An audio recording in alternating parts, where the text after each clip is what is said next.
So you know what's the worst feeling? What? Eating like I just was, and then the phone for work starts ringing, and I know I have like 20 seconds to get enough food out of my mouth to be able to say, Gordon Flesh, this is Sam. And it's like down in water, just like I'm trying to get peanut butter out of my mouth or whatever.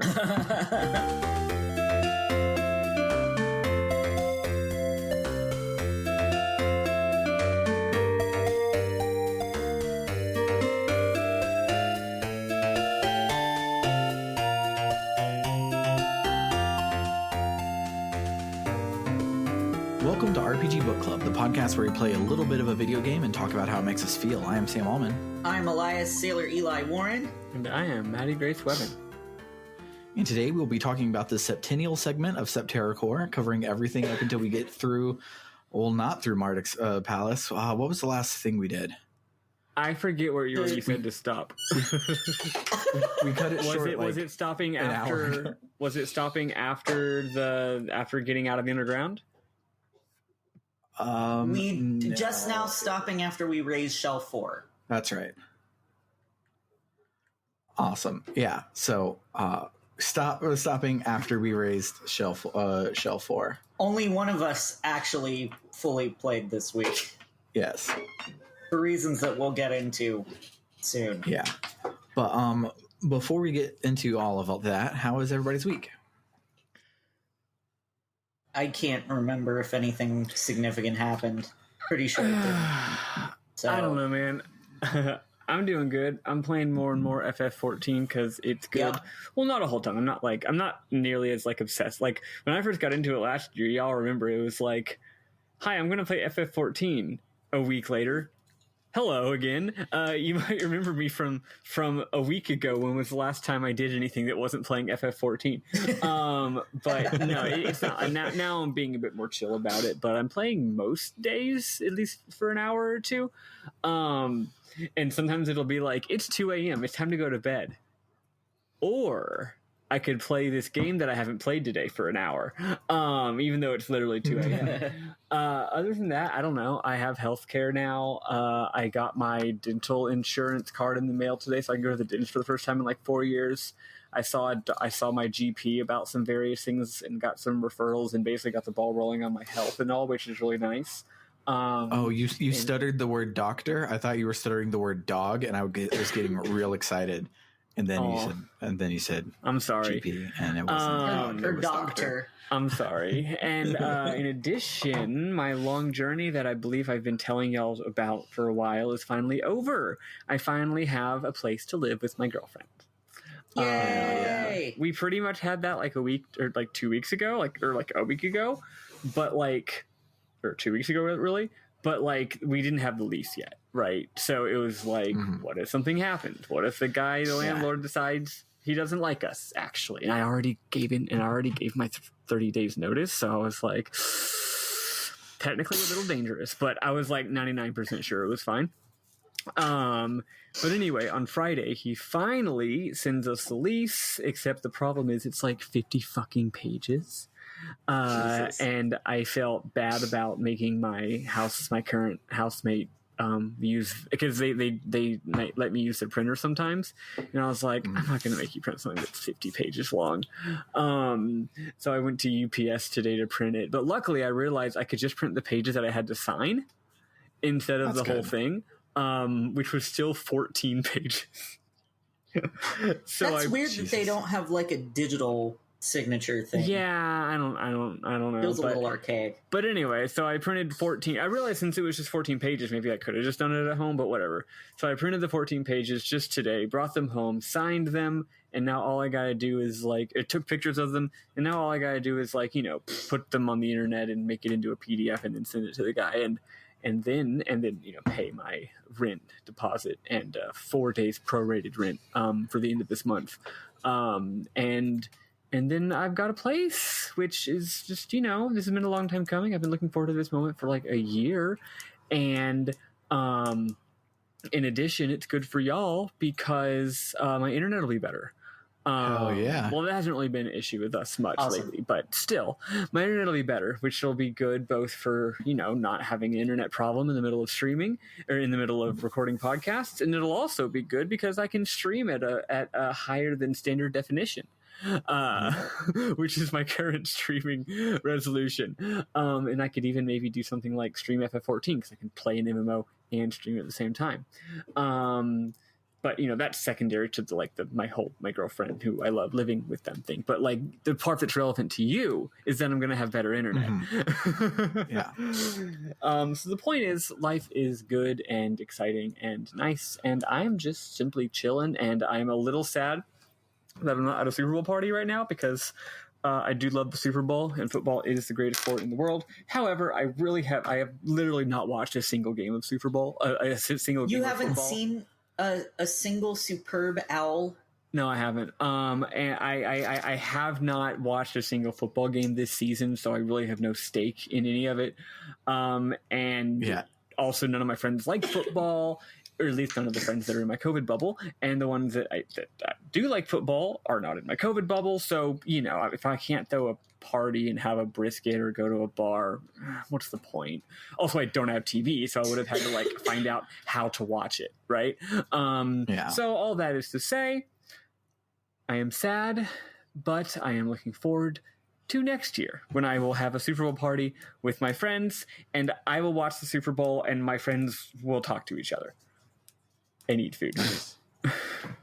Love it.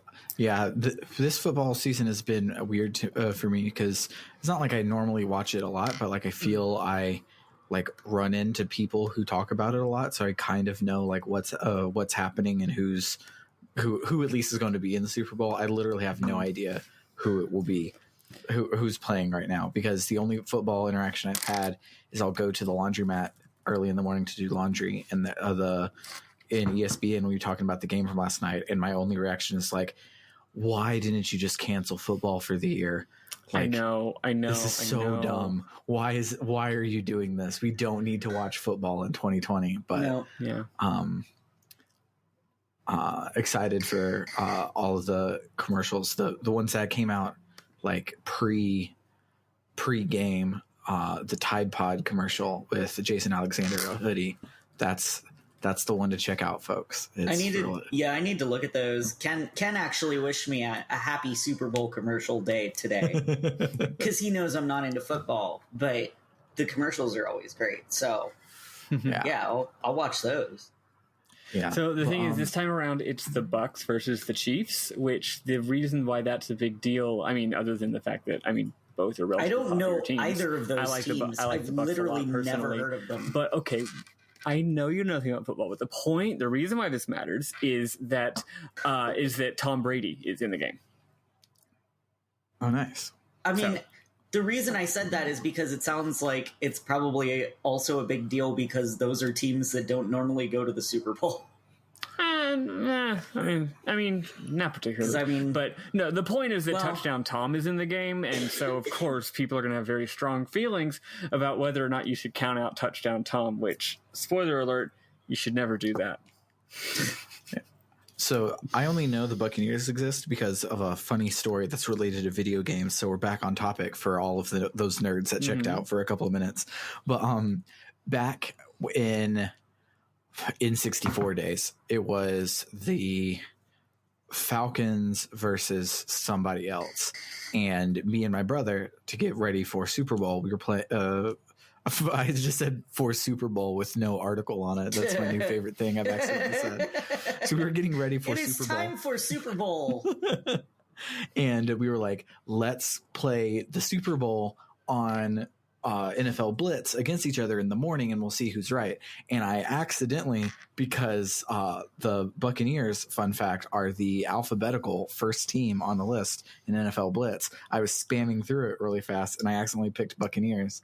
So that's who we played instead of the Falcons. I think instead of the Falcons. So it was Falcons and Broncos. It was that year. So I played the Bucks. I played the Buccaneers on accident. So that's why I know they exist. It's one of the one of the shames that plays in my head constantly for the rest of my entire life. Well, that's the thing. Picking the Tom wrong Brady team. this is his first year playing with the Bucks, so nice. obviously he's very famous for playing for the Patriots. Obviously, so, I also didn't know that Bucks was short for Buccaneers. I thought you were talking Deer about Bucks. like their mascot is. I mean, big that makes old deer. sense. That would also be a pretty normal name for I a feel like football deer team. would be good at football, considering like the antlers, and they'd be real good at No, that the makes total tackling sense.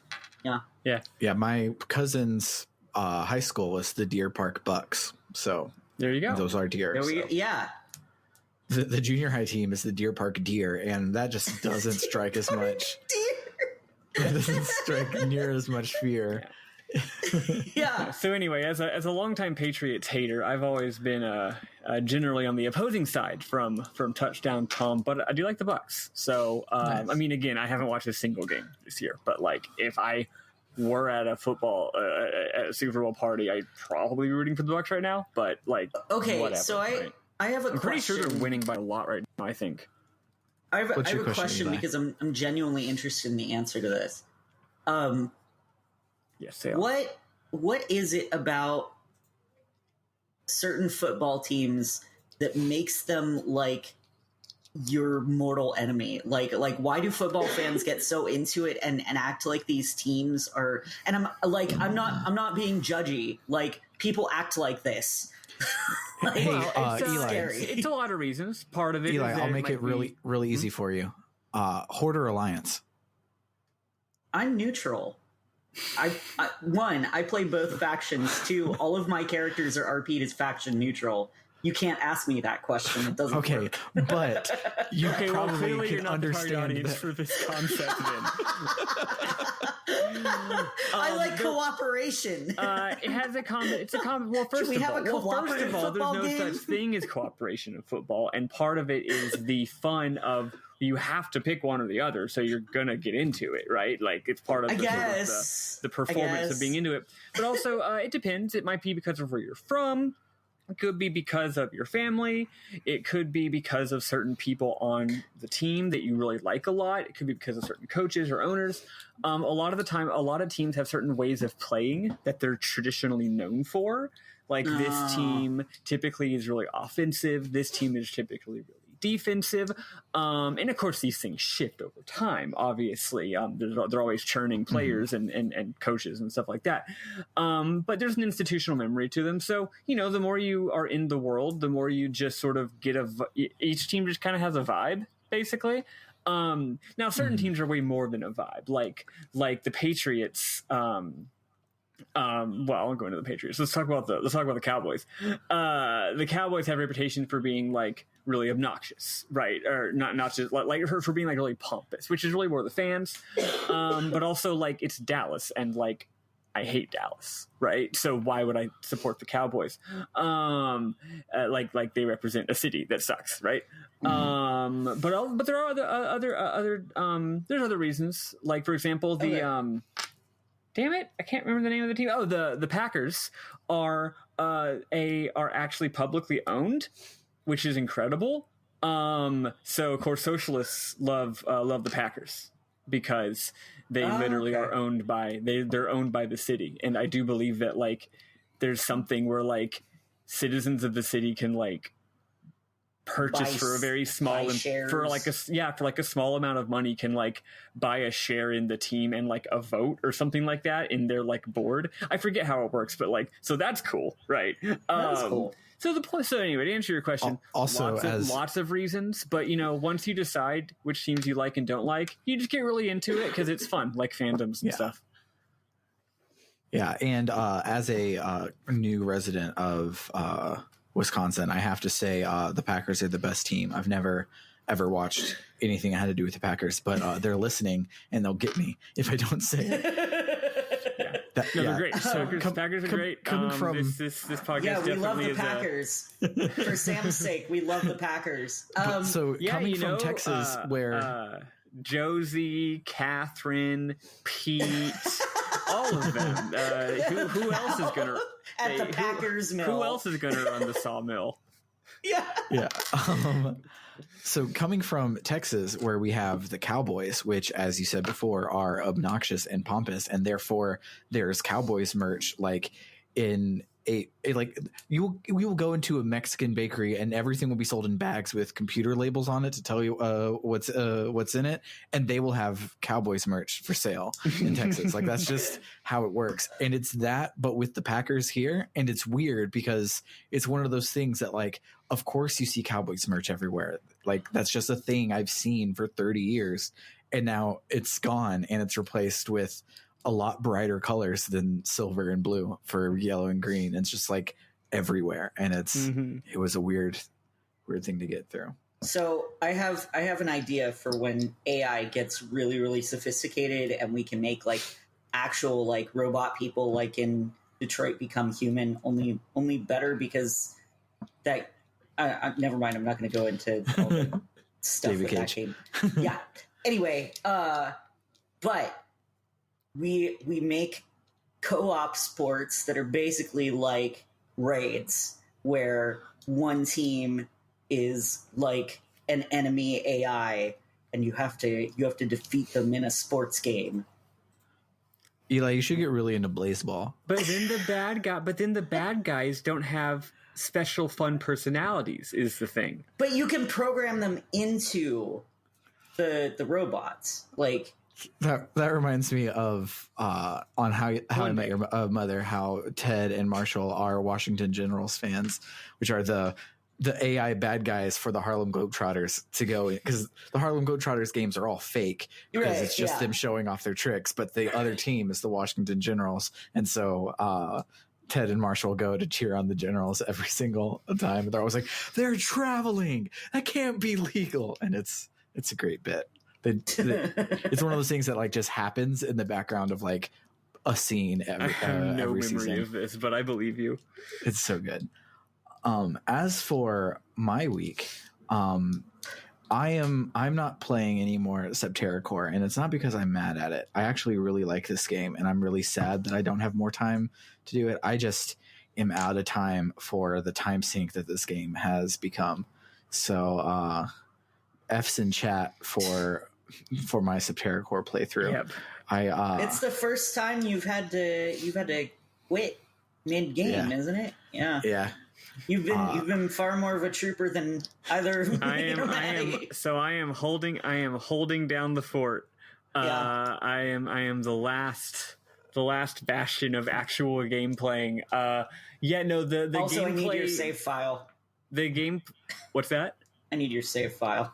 Oh, okay. If I'm gonna continue trying to cheat my way to the end. The ratio of gameplay to amount of story content to talk about is literally the worst of any game we've played since our very first game, Persona 3. It's worse than Persona 3, I'd say. It is either about the same or worse than Persona 3, depending on the week. Yeah, because Persona 3 was like often like around 8 hours or so, and this. For this week, like last time for us, it was like 9 hours for me, although I was not playing very well. But this week was 7 hours, and we truncated it.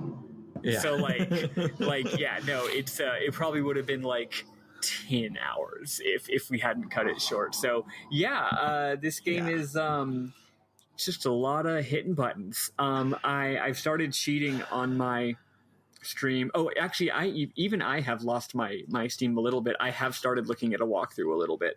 Not too much because I don't like to, but if I wasn't streaming, I fucking wouldn't. But since I'm streaming, it's like these people are watching me go around in circles for 30 minutes. But anyway, in the lengthy dungeon, ironically, I like the dungeon parts better because when I'm streaming, I can just chat with my viewers while I'm doing the mindlessly clicking buttons. Whereas when there's like dialogue and talking, I have to be like, oh, hold on, I need to actually pay attention to what they're saying. I can't just chat with my fans. But anyway, during the endless dungeon part, I finally decided to do something which don't you dare tell Twitch. I've been playing music during the long game parts. How dare. I've been playing pretty obscure stuff. I mean, not obscure stuff, it's famous classical music, but I don't think the estate of Dmitry Shostakovich is like particularly strong about policing Twitch streams. And also I'm not a streamer that has any kind of, I have only a couple viewers, so it doesn't really matter. But yeah, no, I was like, all right, fuck it. We're listening to some nice music. Let's play Shostakovich's Ninth Symphony while we're doing this dungeon. Yeah. So if you want to hear some lovely music and also enjoy the tension and the excitement of wondering whether or not my Twitch account's going to get banned, check out my streams. The reason I'm so busy is fun. My brother and I have a wedding photography business. I've been out of the game for basically since Scarlett was born. And my brother has basically COVID fucked him. You can't have weddings in COVID, and so 12 months of no income. He just got a day job instead. And so because he has a day job, and he also has had some health issues and whatnot, I'm helping him close out our accounts and catch up on wedding editing, which normally I bust them out in 2 days. But that was before I had kids that every 30 minutes just cry until you hold them for an hour. And it's just real hard. So trying to squeeze in gaming, especially a game that I can't play while I'm working, has been a little too much. So I'll be back for PSP block next time, but no Septerra for me. The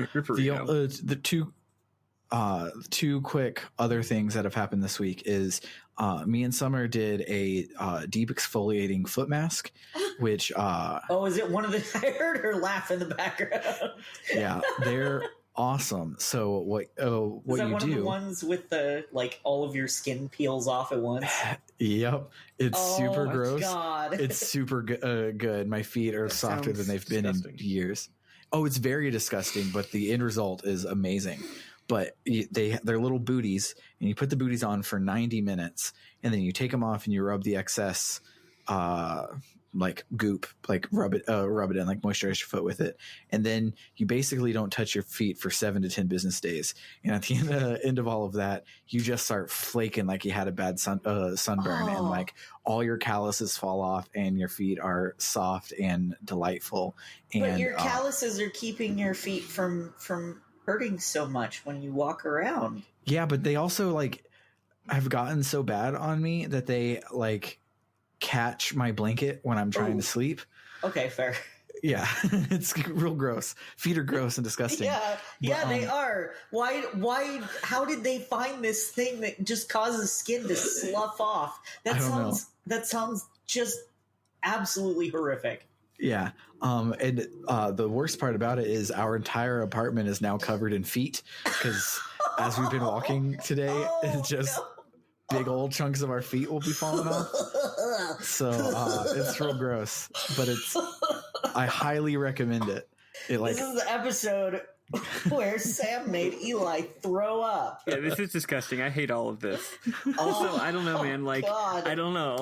Back when I was in college, some of my my housemates at one point were very surprised, probably because they grew up in, I don't know, fucking Dallas area ass, bougie bullshit, and I guess walk around in a soft bed of nicely nicely neatly crumbled $100 bills all the time, because they were always really surprised that if there was something happening outside, if I had to go to my car or something, I'd be like, oh, I'll just go out to my car real fast, and I walk out barefoot, and it'd be in the middle of the summer, 100 degrees, and I'd come back, and they'd just be like, you just walk around on rock and asphalt with your shoes, with no shoes or anything. I'm like, yeah, why would I want to put on shoes? It takes too long.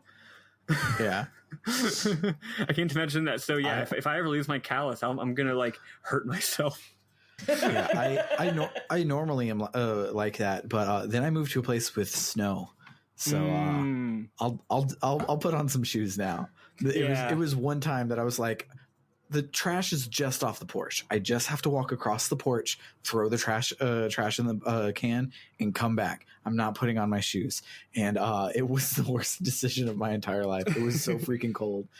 And I think I was wearing like socks at the time, so they just got soaked with ice water. And no, don't do it. Ooh, it was bad. No, yeah, not a good idea. And that segues into my last real quick one. When I woke up today, it was negative 14 degrees. Christ. The coldest I've ever been. So I opened the door and I went out and it was okay. Like I felt fine. I'm like so hot natured. Customers like, oh, you got to get a coat. And I'm like, yeah, if I could just wear a long sleeve shirt and a hoodie, I'll probably be fine. And yeah, I think I probably would have been fine with a long sleeve shirt and a hoodie today. I'm made out of fire. It's not fair to everyone else. I really miss living in a cooler climate. Like, yeah, Texas is not good for me. Yeah, the thing that has sucked for the last 30 years of my life being made out of fire is so is Texas. Yep. So when it's in the middle of the summer, like and fire, like fighting fire with fire just makes more fire. Yeah, it was real uncomfortable to fall asleep in Texas, and now I sleep like a baby. So, pro tip to everyone who is hot natured and lives in the South: get out of there. Just get out. God, would I love to. But yeah, let's now listen to a deep album Halo track and talk about the plot this week.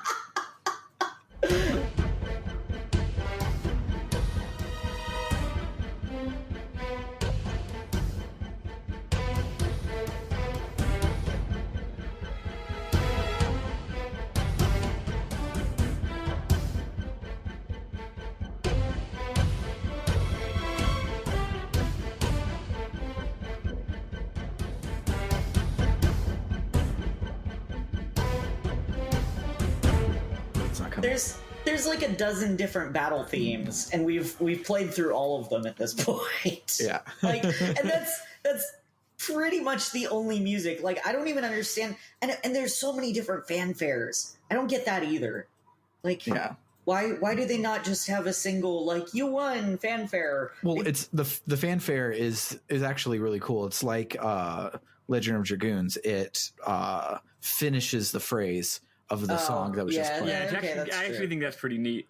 But yeah, no, I hear what I think is that they were initially like, yo, what if we did, JRPGs are cool with their music and all, but what if we what if like someone involved in the game on a high level was really excited about having these like elaborate, like very, very complex and well done ambient sort of soundscapes. Like I'm sure you've noticed if you're playing the game with headphones, especially like in stereo, in some areas, like when you get nearer and farther from basically anything, it makes this ambient sound, and it's like really, really good. I actually streamed. I finally remembered to do this on my stream. I turned on. I made it stereo sound instead of mono, which I always forget to do before I start streaming, just so that my viewers could hear it. Right? It's like really, really good. But then someone must have been like, no, but like we got to have battle music, right? So then they're like, it's like one person wanted this cool Halo-ass battle music because Halo, didn't exist yet, but let's just pretend like it did. And then the other person wanted like, ambient soundscapes, and then they're just like, I guess we'll just do both and have like 7 pieces of music in the whole game. Yep. So for those who don't remember, we last left our heroes in the middle of a big non-linear section, and the part of the section that we did, we communicated with the ancient race of the planet called the Watchers, and our good friend Layla got, and now she's an ancient robot too. And along in our travels, we were informed that General Campbell was alive, and we could have gone and talked to him last week, but we didn't. So let's go do that now. Mm-hmm. We make our way to South Farm, which is the apparent nexus of this entire goddamn game. Yeah, for real. This is one of 3 times we visit South Farm this week, and South Farm hasn't been relevant plot wise since like the first episode. South Farm is just like Septerra's hottest club. It's got everything. Hellgag. It's got everything. A secret passageway. That thing where the old lady gives you a bunch of birdseed for no reason, and then you go on a game-spanning side quest. And we make our way up to the bar in South Farm, and Campbell's there. He says that he's dying and he wants to try right his wrongs before he goes by helping us get the anti-doomsday weapon that Jinam was working on before it got smooshed. We remind him about the smooshing, and he's like, yeah, but the shit was underground, so it's probably still there. You just got to get there somehow with some explosives and a high-level clearance security card to get through the doors, maybe through the catacombs here on Shell 3. If you bring lead, she forgives her father, which I think is bullshit, so it's not canon and we will not be acknowledging it. Yeah, I intentionally brought lead, assuming that I might need her for like plot trigger reasons. Yeah, everyone just acts like this guy is the guy we need to be helping, and he's like the cool general guy. I'm like, did we just forget? Which I guess is kind of realistic now that I think about it. He's sort of the George Bush of this guy. He really is.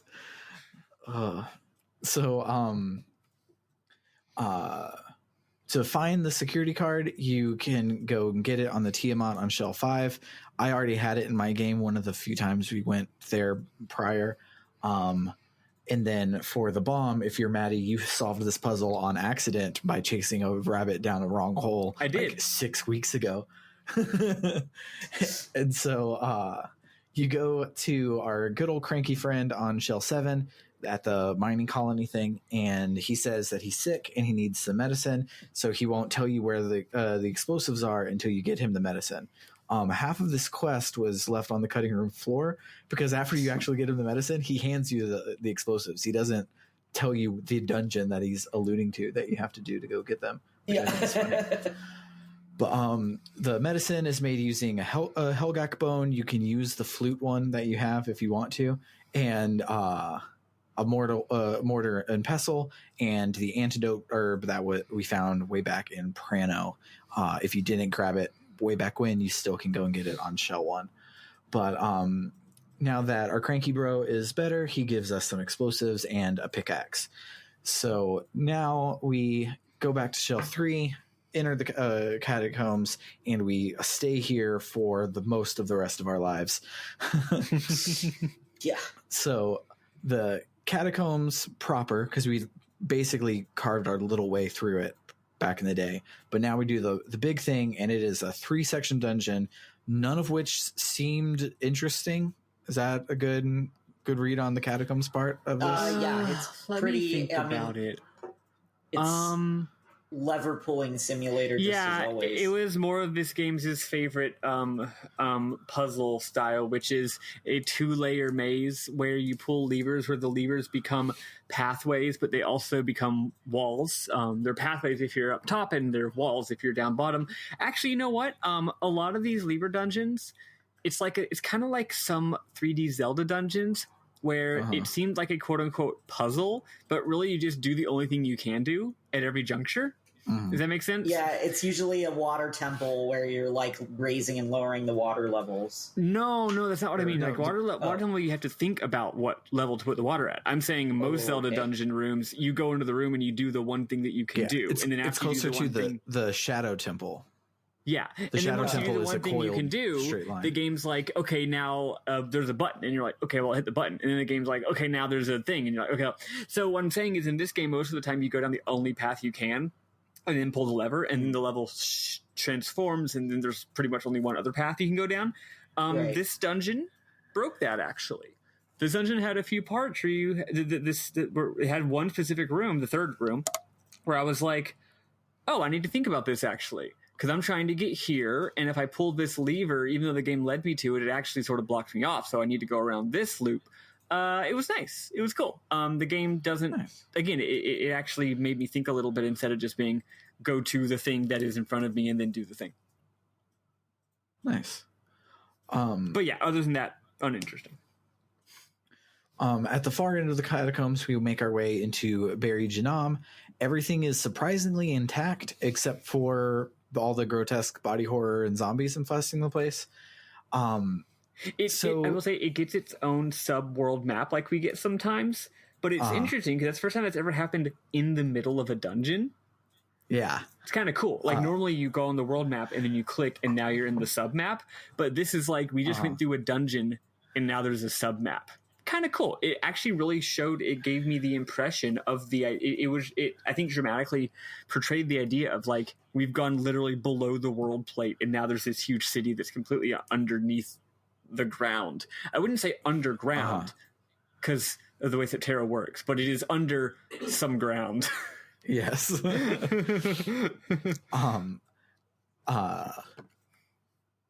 So the first place that you head into is the Jinam control lab, which is super atmospheric but boring. You just get a key from the inside. There's like a lot of like dead bodies and like cool stuff like that, but you just walk the only path you can till you find the key and then walk your way back out. Then you head into the research lab, which is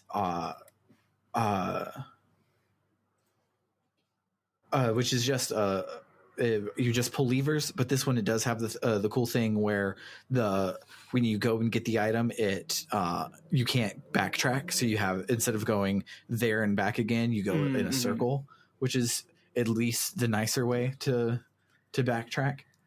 And then lastly, there's the Jinam main lab, and here I actually was like really impressed with the slight world building that had been going on. And I don't know if you guys noticed this while actually playing it, but since I was looking over the Let's Play, I got to see it. So if you remember back in episode 1, which why would you? That was like 6 goddamn months ago.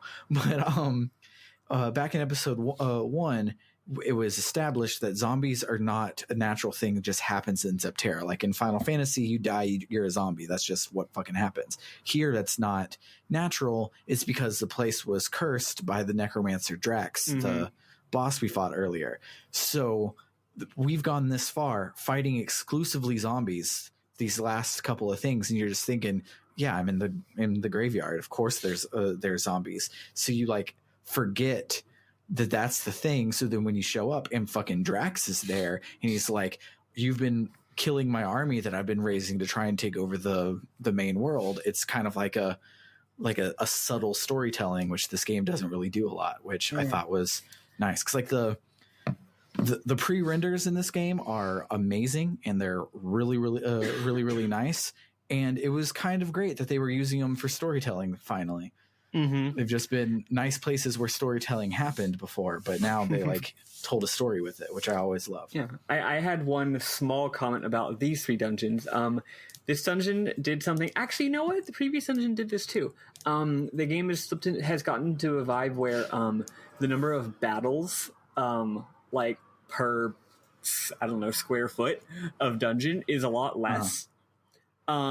So this dungeon was a big long maze, but it had a lot more stretches where you're just running and exploring and not having a battle every 5 seconds. That's good. A lot of the time I'd dip into a room to see if there's anything there. And in earlier parts of the game, if you go into a room and it's a dead end, there's usually a bad guy you got to fight. And then you just wasted your time.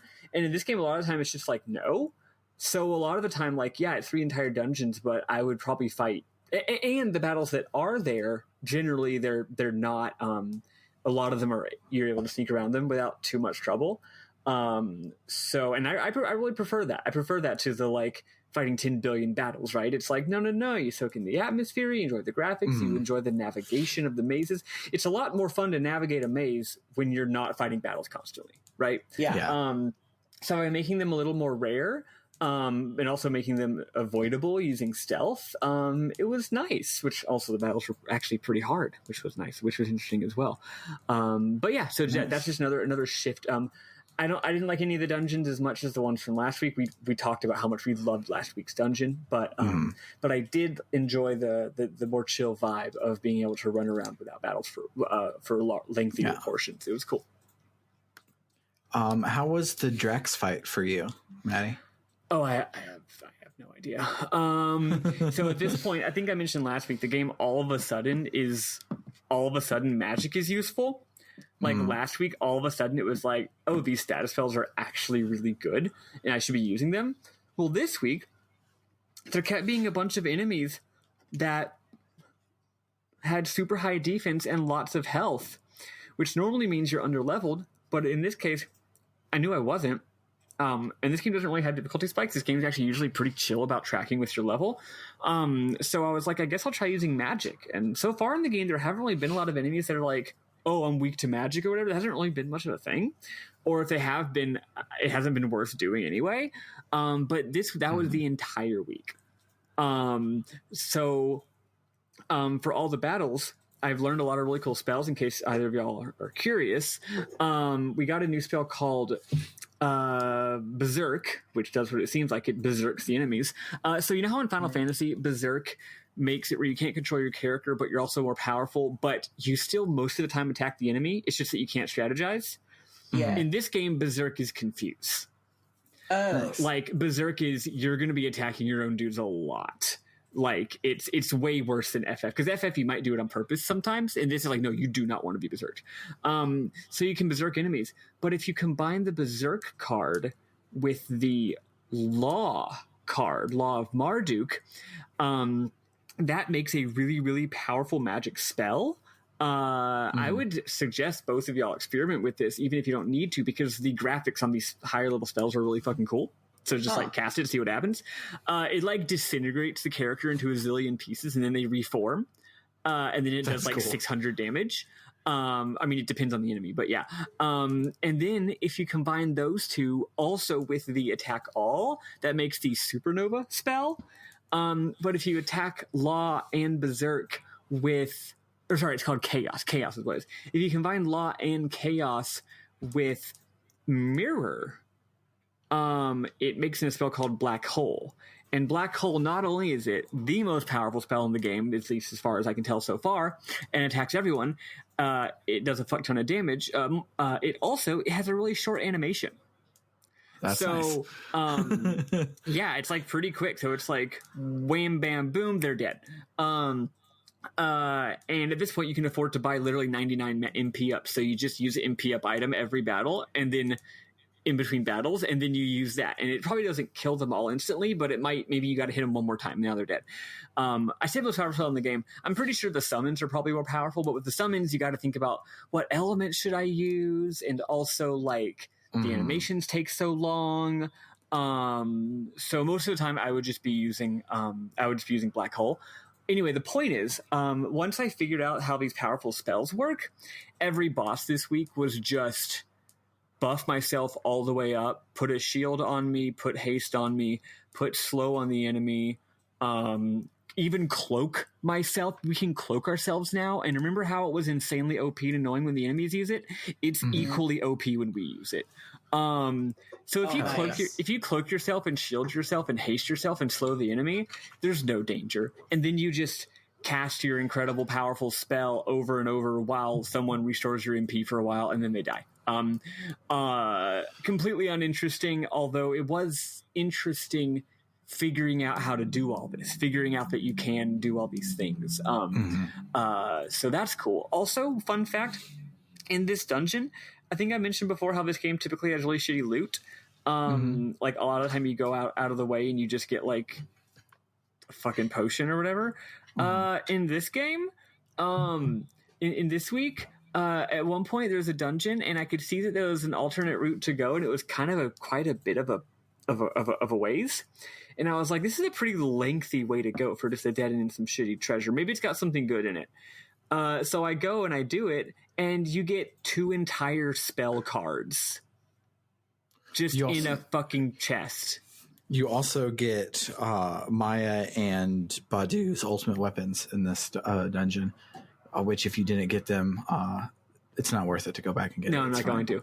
No, I did get Maya's ultimate weapon. I did get that. I didn't get Badu's though. You also get. Actually, I'm not sure where I got this. If I got it out on the. Oh no! Hey, I remember how there's secret areas in the world map. I thought I'd found all of them, but it turns out I just, while dicking around, flying around, I happened to find another one, and it led to a treasure chest, and it had an accessory that increases the amount of XP you get. Yes. Which is always an accessory that you love to get in a game, which is fun. But yeah, lots of really good loot in this game. I did not get that ultimate weapon annoyingly. Although also I did do a little bit of looking just because I was curious. The birdseed, they are all not missable. And when you get all of them, it does get you some characters as ultimate weapons. I think it's like 2 or 3 of them. And all the guides are like, yeah, you should definitely do this. Like, maybe not you should go get all 10 if you've been missing them. But for me, I think I've only missed like 1 or 2. So it's like, yeah, I'm definitely going to want to do that because that's exciting. I like finding what a funny little way to do a collectible is fucking feeding birds. That's such a stupid idea, but it's like, it's got character. It's weird. It's cute. I love it. Anyway, so the end.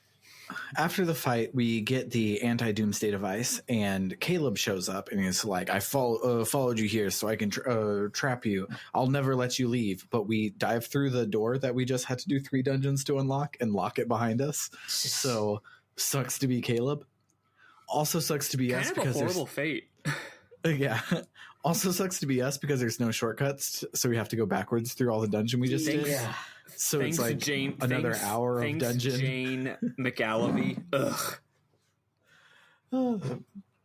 So when we finally do get out of the catacombs, we see a cutscene if you're Maddy or the Let's Play, and so as discerning viewers may remember, Eli's cheat of choice was the get one of every item, including key items thing.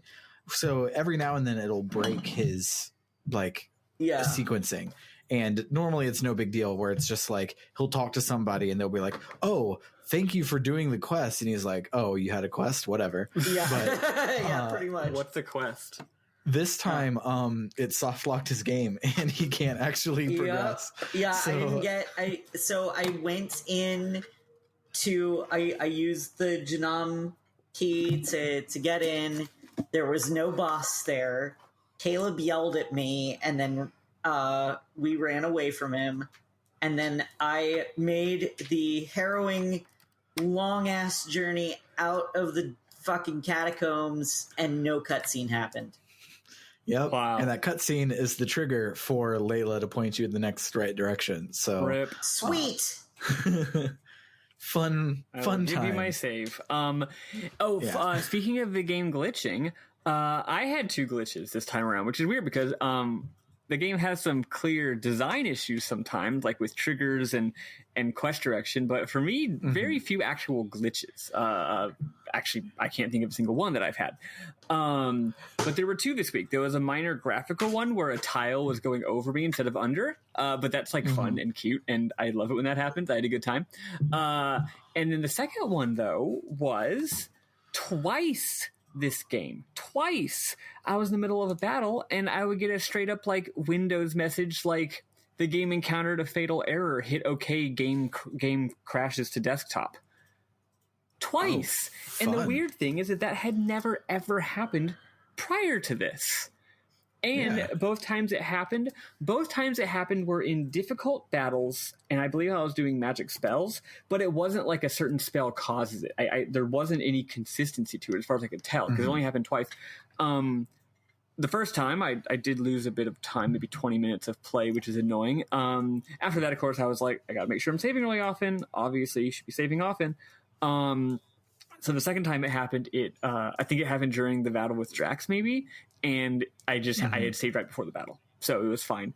But yeah, I'm like 50 hours into this game, and just now am I encountering a game crash glitch. Yeah, weird. And it could be one that didn't even exist in 1998. As we discussed, we had to duct tape this game together to get it to run in the future. I'm more surprised that it took so long. Like you'd think if there was sometimes in the battle the game crashes when you're in a battle. You think that would have happened earlier, if it was going to happen at all. But yeah, anyway, fun fact. Fun.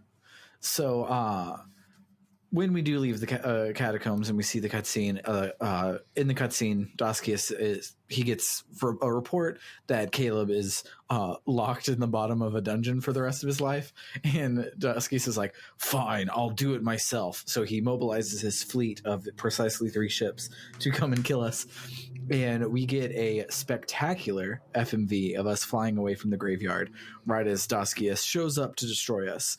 Lobo does some kick-ass Han Solo evasive maneuvers to dodge out of the way, but we are obviously headed towards our 4th airship crash of the game. Sam, was his lazy maneuver just drifting lazily to the left? Yes. So that is until Campbell shows up, and he is still completely unredeemable, but he crashes his ship into the bridge of Doskias' ship, bringing the ship down, and he dies for the 2nd time. And characters are sad. Don't know why. Can't relate. Yeah, cannot relate. Dude, I'm not sad about it.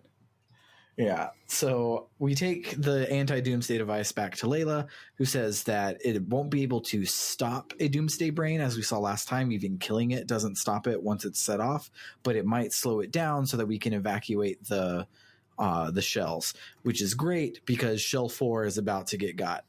So we split the party for actual real this time. We have narratively split the party once a couple weeks ago, but now it actually takes you to a party selection screen, FF6 style, where you have to pick who goes in which party. Corgan leads one party, Maya leads the other, and Maya's team goes to evacuate Shell 4, and Corgan's team goes to attack the brain. So with Maya, we go to try and find ships to evacuate the shell, and thankfully over in Scumtown there's that whole pirate trading empire that we took down, and so all their ships are just there ripe for the taking, but the fuel system is broken and they can't refuel. So we have to go and resolve a couple of the dead ends that we found last time we were in Connor's base. I was so happy. I've been holding on to this fucking lead pipe for like 2 fucking weeks, and I knew where it went too. I knew where it went. But after you use it, you can't do whatever comes next. So I was when I finally realized that I needed to go somewhere to use a lead pipe, I was like, oh, beautiful. I felt the same way. I felt the same way about the fucking the cure as well. I was like, this is great. I am loving this. I am clearing. I'm like Marie Kondoing my inventory.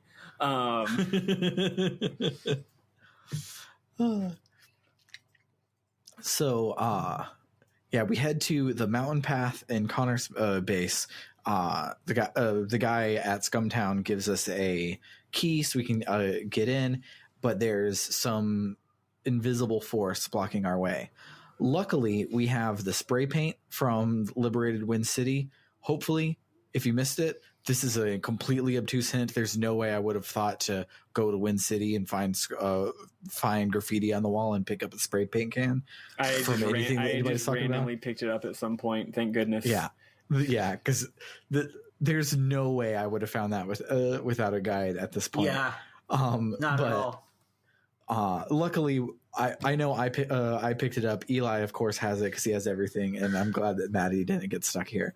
But so you use the spray paint and you paint the ghost red, so now you can hit the shit out of it. And when you do, you get a key, and that's it. This game's second fatal flaw, its most important fatal flaw, is literally only precisely the length of time it takes to do a random mod battle because of the animations. Like, these big dungeons would not be a big deal if every battle didn't suck 5-10 minutes of your time. If battles were 25 seconds long, who cares about doing a big ass dungeon? But its second fatal flaw is oftentimes these dungeons, you go and you get a thing at the end of this long dungeon that just opens up another long dungeon for you to go and do. Yep. And this one, none of these in this section are very long at all, so it's no big deal. But it's one of those things where it's like, oh, go here, and you go there and you find a key, and it's like, well, what the fuck do I need this key for? Why didn't he give me this key? Why did he give me the key for the key door? But, so you take that key and that lead pipe, you go to the north part of the pirate hideout where that broken fuel pump is. You put it in the pipe, you turn the key, you restart it, everyone's happy. So now that the ships have fuel, we need to find pilots. So we go to the World Bazaar and we ask the bounty hunters if they want to save everybody. And we don't bring up the fact that we slaughtered all of their friends and families a couple of weeks ago. And they're just like, sure, we can be friends. And they help us fly everybody out.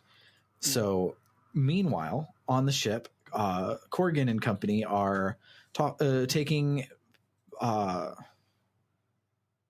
This is a dumb sentence. Why did I write my notes like this? Meanwhile, on the ship, Corrigan and company are taking into the Doomsday Brain to slow it down. Elisa's guard shows up, Markham or whatever. Elisa proves to be the villain that she was shaping up to be last week, and she doesn't want us to stop Doskias from killing the dense population of the World Bazaar for some reason. Like, our plan isn't to stop it, it is to save these people. But no, she's evil. When we saw how hot she was, we knew she was either a party member or evil, and unfortunately she was not a party member. So Corrigan's party beats the shit out of Markham, and Maddy, I'm guessing you just black holed through his high defense. Yeah, it was an easy battle. Yeah. Cool.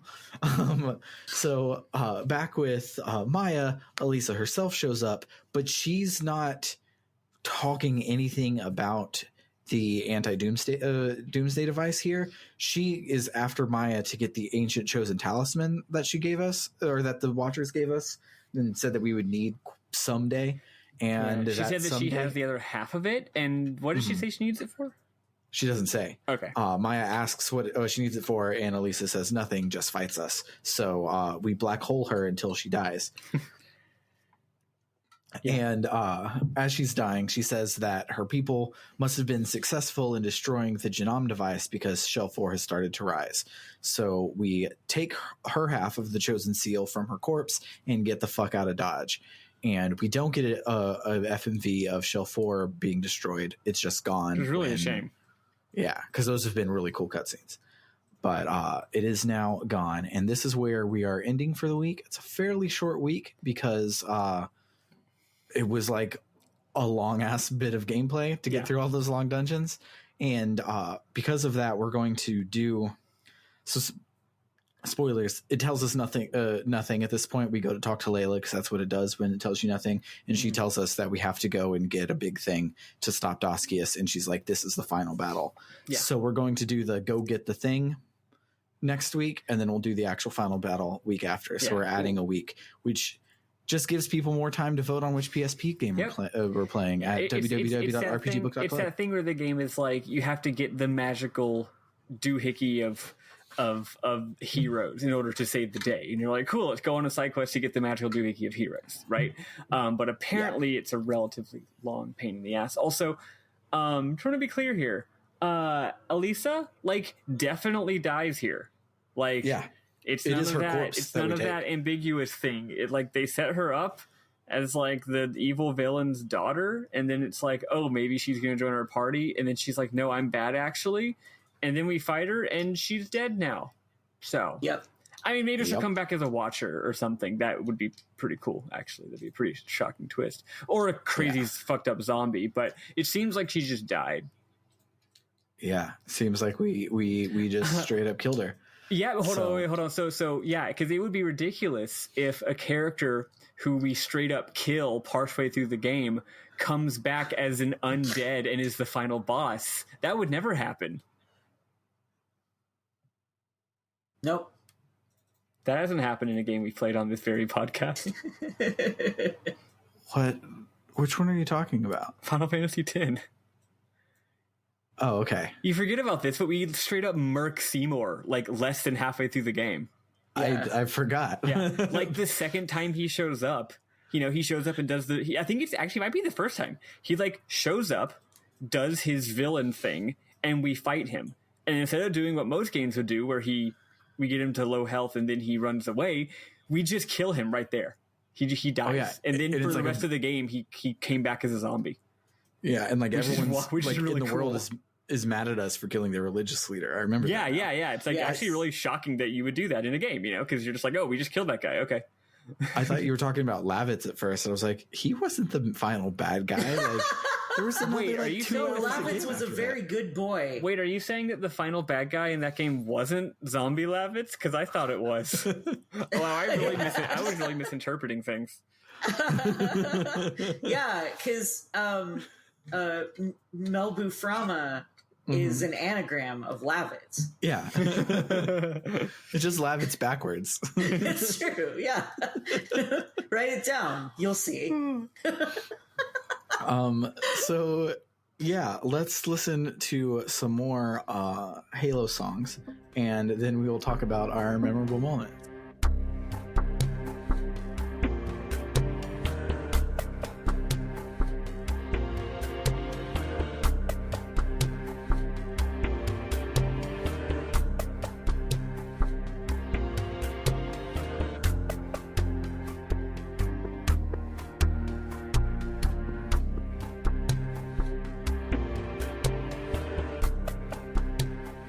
Yeah, memorable moments. So I only have a couple because I didn't actually play.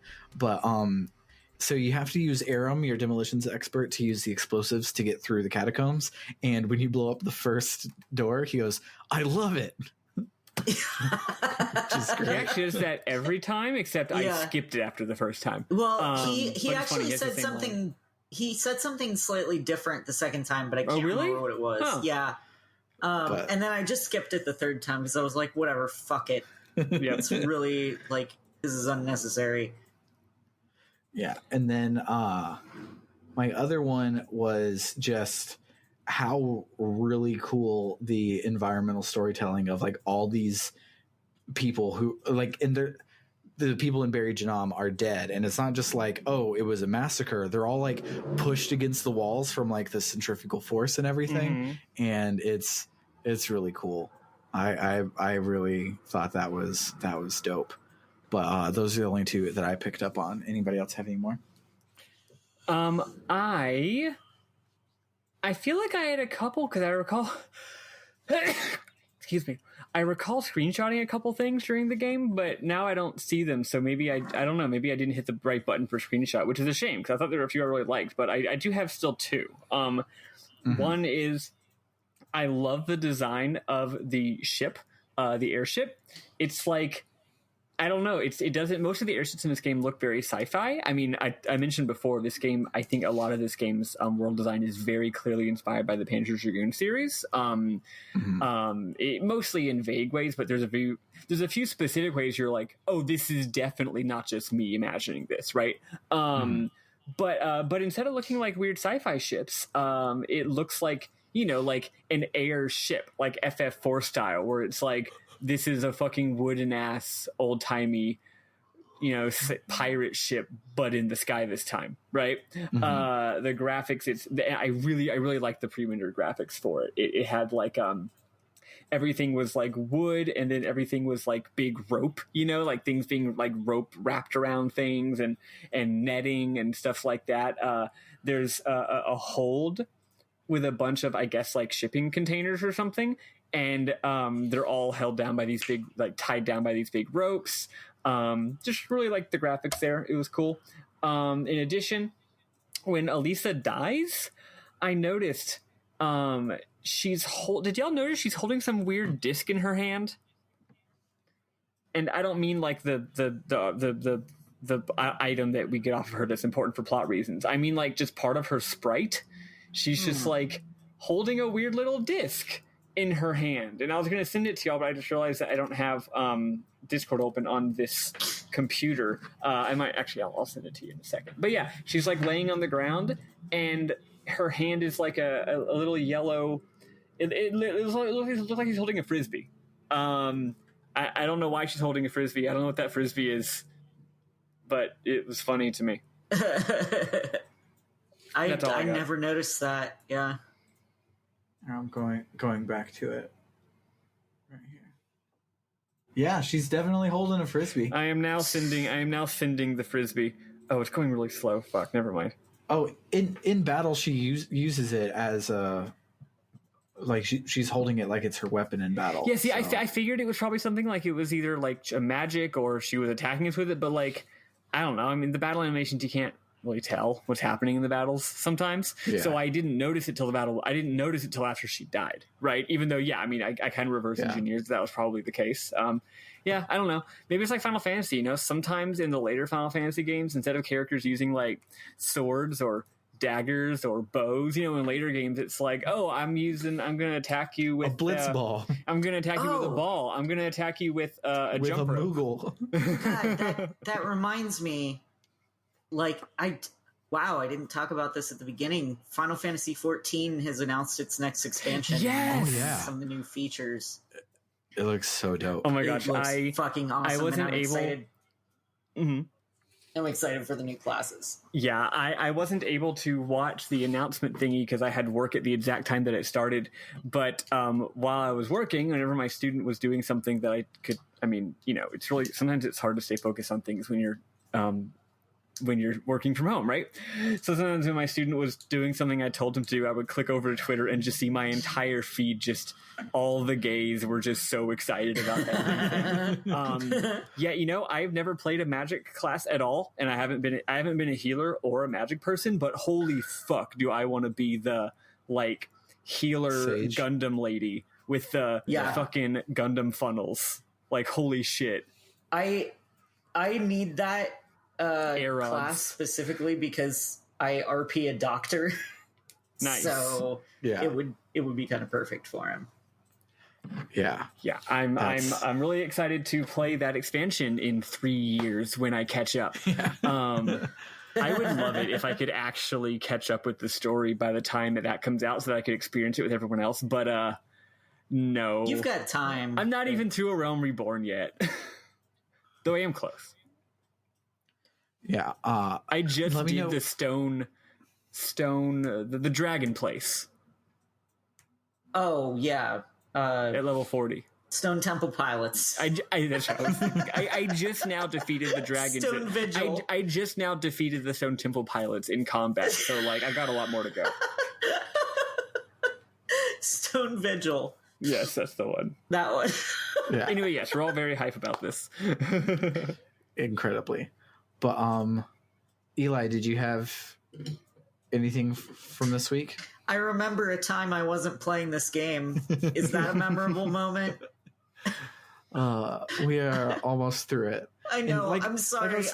Like I was telling Eli off mic earlier on Discord, like despite everything wrong with this game, it's still one of my favorites that we've played because it's so frustrating, and it's like a swing and a miss in art is a lot more interesting than like a bunt, to keep up sports metaphors that no one does. So like a lot of people really like Arc the Lad Twilight of the Spirits, but I played like 4 hours of it, and it was down.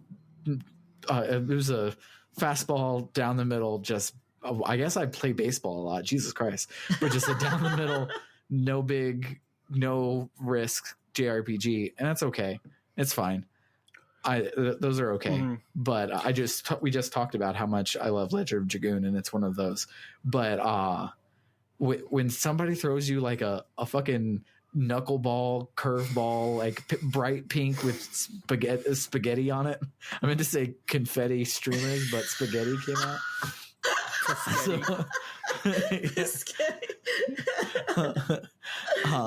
And so they do something like super weird, and you're like, don't do that again, but I'm glad you did. And that's definitely how I feel about this game. I will say something weird, Sam. I've been streaming this game, and you would not believe how many new viewers I've picked up who are like, wow, I loved this game when I was a kid. You're the only person I've ever seen streaming it. I'm following you now, and I'm going to watch every time you stream it because I love this game. And when I say you wouldn't believe how many times that happened, what I mean is it's happened more than 0 times. I think it's happened like 5 or 6 times. Maybe even more than that. My most recent stream, I had a viewer from Spain, and then I had someone from Argentina, and Argentina was like, I love this game, and then he followed me. Weird, huh? Oh yeah. Wow.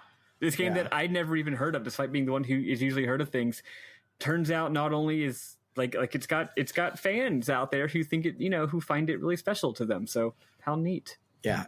And I would have remembered. Shout outs to Generic Fighter for reminding me that anytime I have a new viewer, especially one who is watching me play an RPG Book Club game and likes the game, I should remember to tell them to listen to RPG Book Club. I would have forgotten if Generic Fighter hadn't reminded me. Yes. And that's one of the main reasons why I like this podcast and why I'm so glad we're on a Square ban and we're just going to start playing the weirdest shit available. It's because every game is somebody's favorite game, and so which makes no sense, but it's cool to realize that. Yeah, when we play Hexus Force next week, there's going to be that one guy that got banned from Metacritic because he kept trying to review bomb it with all 10s so people would play it more. he's going to find us and he's going to love us for playing that game. And exactly, it's called like. As excited as I am to play that game, its name is goddamn Hexus Force. That's the worst video it's a game. Terrible name for a game. That is. It sounds so like bad. nothing. It just sounds like it's like when you go to the grocery store and there's like the generic brand where the cereal is just called like cereal. That's what Hexus Force is like. That the game to me, just title wise. I haven't played the game. No shade on the actual Bran Flakes, bold and new taste. Yeah, and it's the Bran Flakes. Not even for RPGs. It's the Bran Flakes of Bejeweled. It's like when you're like, do I want to play Bejeweled or Hexus Force? Yeah, no, you can't get over the fact that it sounds like Hexen. You can't get over that. Yeah, when I hear Hexus Force, I'm so fun. That's so funny that your brain went the same direction because I hadn't mentioned that. But like, yeah, every time you say Hexus Force, my brain is like, that's a game where this is like a mobile game that your mom plays where you tap on brightly colored things. And again, cannot reiterate how much I kind of hope that one wins because it looks really, really good. Bad name. Somebody's favorite game. I'm not going to put my thumb on the scale because they both sound awesome, but I do agree that it has that unique quality to it. Yeah, it is very tied right now. And if you're listening to this and you're like, oh, it's tied, but we'll see how it shakes out. It's currently tied with 4 votes.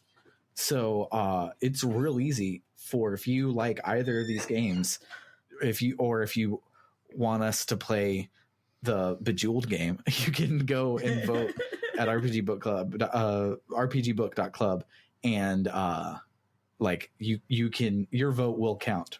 Is it seriously Bejeweled? No. Okay. It has like I want to play a Bejeweled RPG now.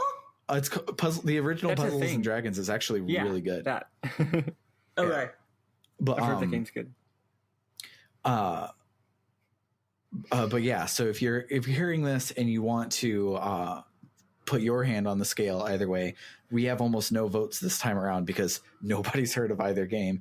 On the voting page, I spend every time we have a new thing. Not a lot of people see this because we only get like 7 votes ever. But I spend like the whole day researching and pulling clips and screenshots and blurbs from Wikipedia and blurbs from like RPG Fan because they've been a website since like 1991, so they have played every RPG, so they have a review for every goddamn RPG, and so I'll like pull things from their review, stuff like that, to give people an informed decision.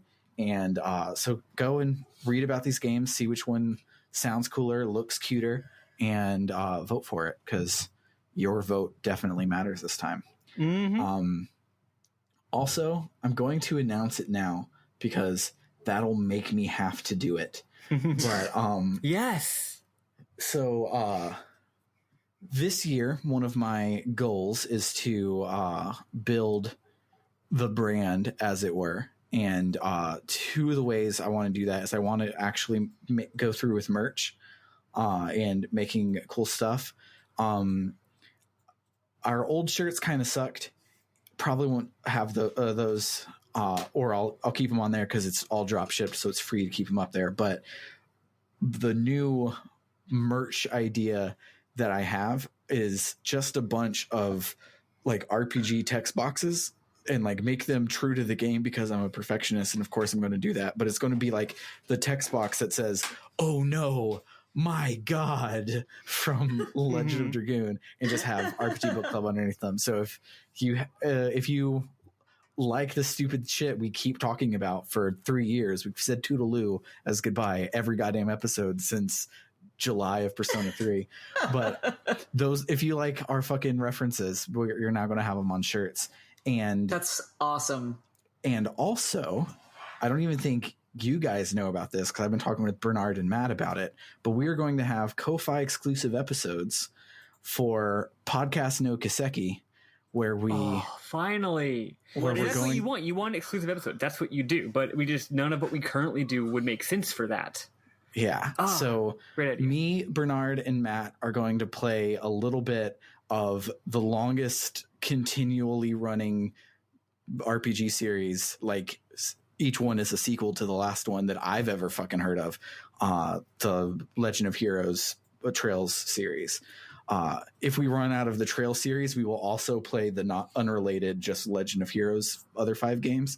But we're going to start with Trails in the Sky and make our way through a 10-game series. So it is the longest of long casts. It's the longest cast, yeah. Yeah. So that will come out on our Ko-Fi for Ko-Fi exclusives. Full disclosure, Ko-Fi doesn't have any good way to host exclusive episodes right now. The best they have is an unlisted YouTube video. So apologies that it's going to be just a picture of our logo and you listen to it. It's the best I can do for now.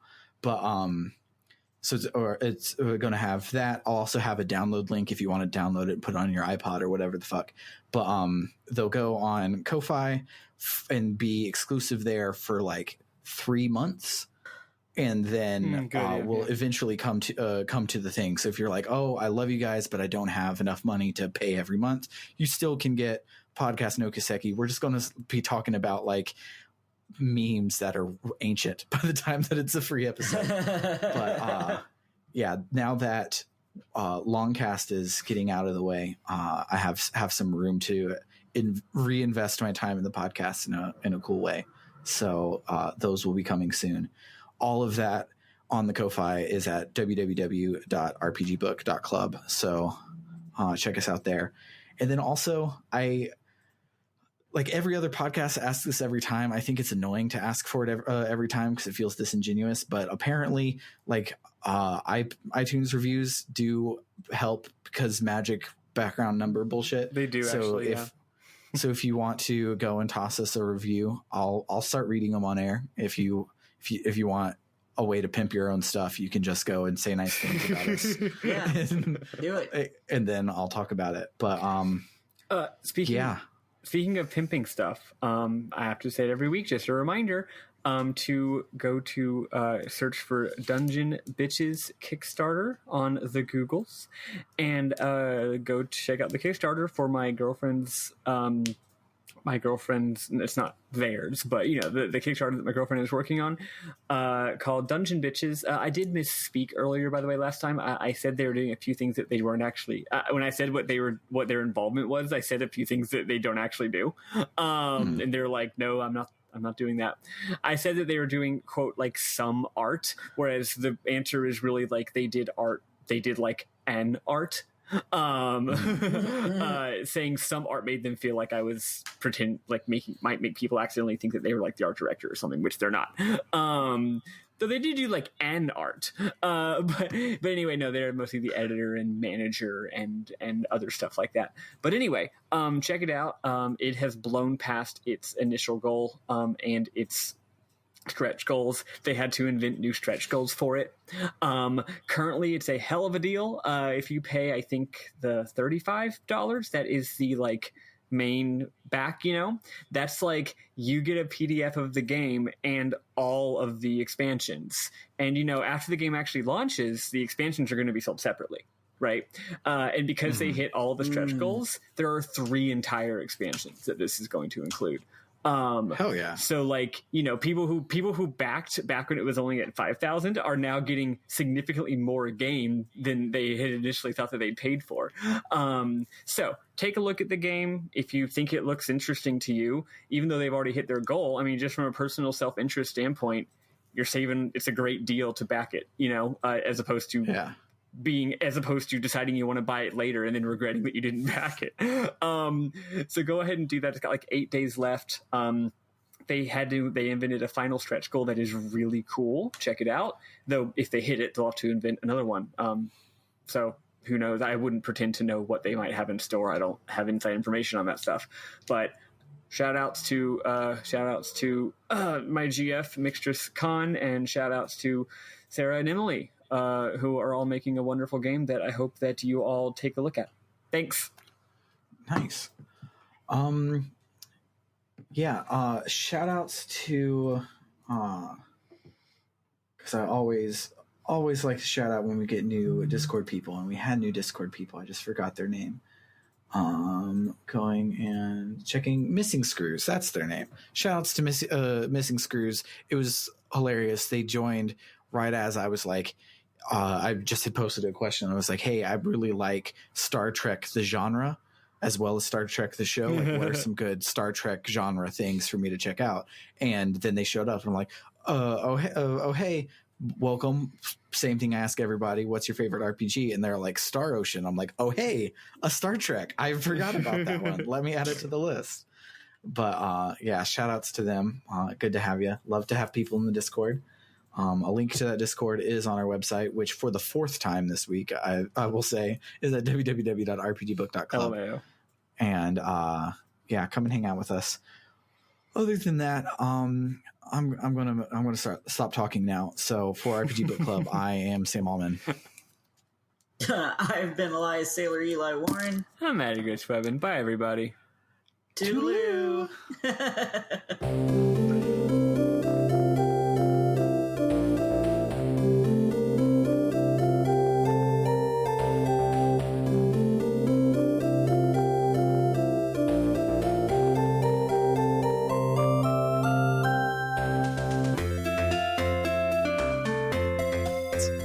Can I just say real quick, I'm really proud of myself for remembering Mobu Frama.